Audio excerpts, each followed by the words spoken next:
Hello friends, குயிக்காக இன்றைக்கி chicken குழம்பு வைக்கலாம் வாங்க. சிக்கன் வந்து ஃபஸ்ட்டு வந்து உப்பு மஞ்சள் போட்டு வேக வச்சுட்டோம். வேக வச்சுட்டு அதுக்கப்புறம் பெரிய வெங்காயம் வந்து ஒரு 4 வெங்காயம் அரிஞ்சிக்கிட்டோங்க. அரிஞ்சிட்டு அதை வந்து ஃபஸ்ட்டு நல்லா வணக்கிக்கலாம். அதில் வந்து ஒரு 2 பட்டை, 2 கிராம்பு, ஒரு ஏலக்காய் அதை போட்டு வணக்கிட்டேன். வணக்கிட்டு ஒரு தக்காளி மட்டும் நல்லா அரிஞ்சு அதிலே போட்டு நல்லா வணக்கிடலாங்க. நல்லா சோறாக வணக்கட்டும். நல்லா பொன்னிறமாக வரணும். நல்லா வெங்காயம் நல்லா வணங்குற வரைக்கும் தான் குழம்பு டேஸ்ட்டு கொடுக்கும். நல்லா வெங்காயத்தை நல்லா வணக்கிடலாம் பாருங்க.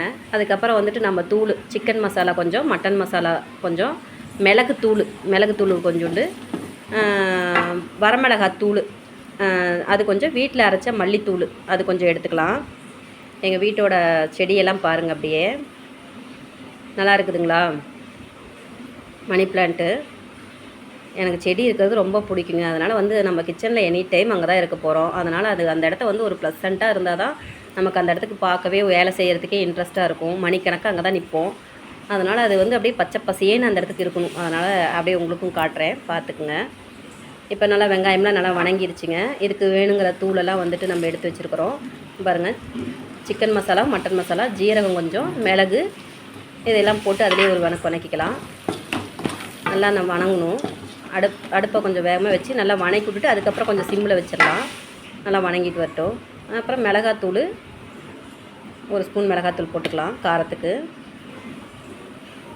மல்லித்தூள் வீட்டில் அரைச்ச மல்லித்தூள் கொஞ்சம் அதோடய அதை கொஞ்சம் சேர்த்திக்கலாம்.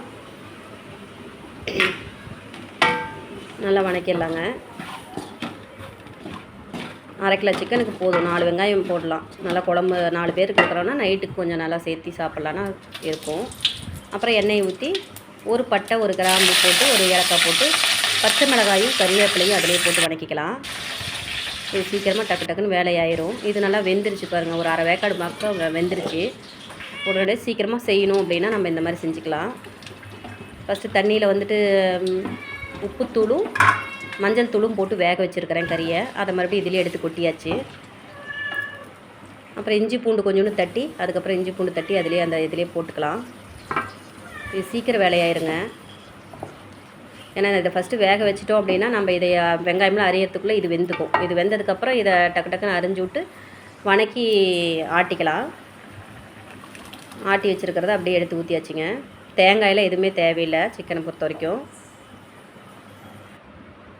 இட்லி ஊற்றியாச்சு ஒரு அடுப்பில்.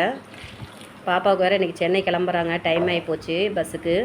அதனால் கடைசி நேரத்தில் அவங்க அப்பா எடுத்துகிட்டு வந்து இப்போ சாப்பிட வச்சு அனுப்பிச்சி விட்ரு அப்படின்ட்டு டக்குன்னு வேலை ஆகிட்டுருக்குது. இட்லி ஒரு அடசை ஊற்றி வச்சுட்டேன். போதவ கிளம்பங்காட்டியும் ஒரு அடசை ஊற்றிட்டோம்னா சாப்பிட்டு போயிடுவா. அப்புறம் நாங்களாம் சாப்பிட்றதுக்குலாம் லேட்டாகும், 10 மணி ஆகி போயிடும். அவளுக்கு ட்ரெயினுக்கு கிளம்பட்டும் அப்படின்னு பாப்பாவுக்கு மட்டும் ஒரு அடசை எடுத்தாச்சு பாருங்கள்.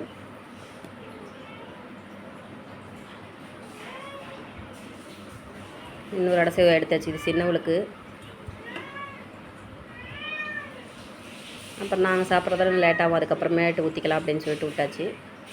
பெரிய பாப்பாவுக்கும் சின்ன பாப்பாவுக்கு மட்டும் இட்லி ரெடி பண்ணிட்டேன்.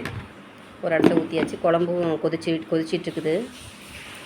ஹாட் பேக்கில் போட்டு எடுத்து வச்சிடலாம். ஊற்றி வச்சுருக்கிறது என்ன எப்படி இருக்குதுன்னு பார்க்கலாம். நல்லா கொதிச்சிட்ருக்குதுங்க. நல்லா அந்த பச்சை வாசனை போகிற வரைக்கும் நல்லா கொதிச்சிருச்சு.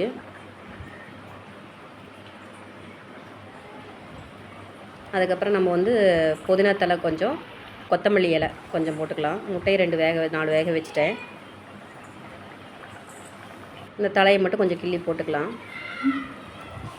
நல்லா பச்சை வாசம் போயிடுச்சு. நல்லா கமகமன்னு வாசமாக இருக்குது. இப்போ வந்து புதினா, கொத்தமல்லி, கறிவேப்பிலை இதை மட்டும் போட்டு ஒரு கொதி வந்ததுக்கப்புறம் அதுக்கு ஆஃப் பண்ணிடலாம். இதில் இருக்கிற சிக்கனை வந்து நம்ம தனியாக எடுத்துடலாங்க.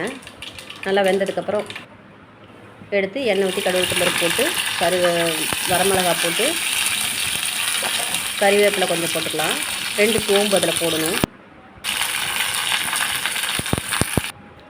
சோம்பு போட்டு இதில் இருக்கிற கறியெல்லாம் எடுத்து அதிலே போட்டுடலாம்.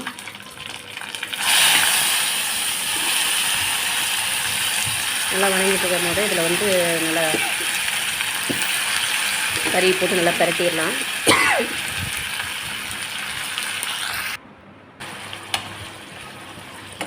பாருங்கள் நல்லா வணக்கி விட்டுடலாம். இது தேங்காய் வேணுன்னா பல்லு பல்லாக அரிஞ்சு போடலாம், தேவையில்லைன்னு விட்டுறலாம். கொஞ்சம் மிளகாத்தூள் மட்டும் கொஞ்சம் காரத்துக்கு. அதே காரமாக தான் இருக்குது, இருந்தாலும் இன்னும் கொஞ்சம் காரம் போட்டோம்னா இன்னும் கொஞ்சம் சுருக்குன்னு இருக்கும். இட்லிக்கு தொட்டு சாப்பிட்றதுக்கு சூப்பராக இருக்கும். மேடம் கிளம்பிட்டாங்க. இன்னும் 2வது படிக்கும் போது இருந்து இட்லி கட் பண்ணி போட்டது போட்டு சாப்பிடுவாங்க. அதே மாதிரி தான் இன்னமும் சாப்பிட்டுட்ருக்குறாங்க. ஏதாவது ஒரு ரியாக்ஷன் காட்டுறாளான்னு பாருங்கள். அவளுக்கு என்ன டைம் ஆகிடுச்சு, கிளம்பணும், அவ்வளோதான். Cell cell cell. மேடம் படத்துலலாம் நடிக்கவும் ரொம்ப ஓவர் பந்தா.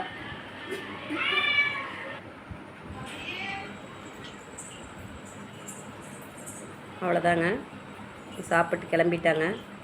அதுக்கப்புறம் நம்மளோட வேலை ஆரம்பிக்க வேண்டியதான்.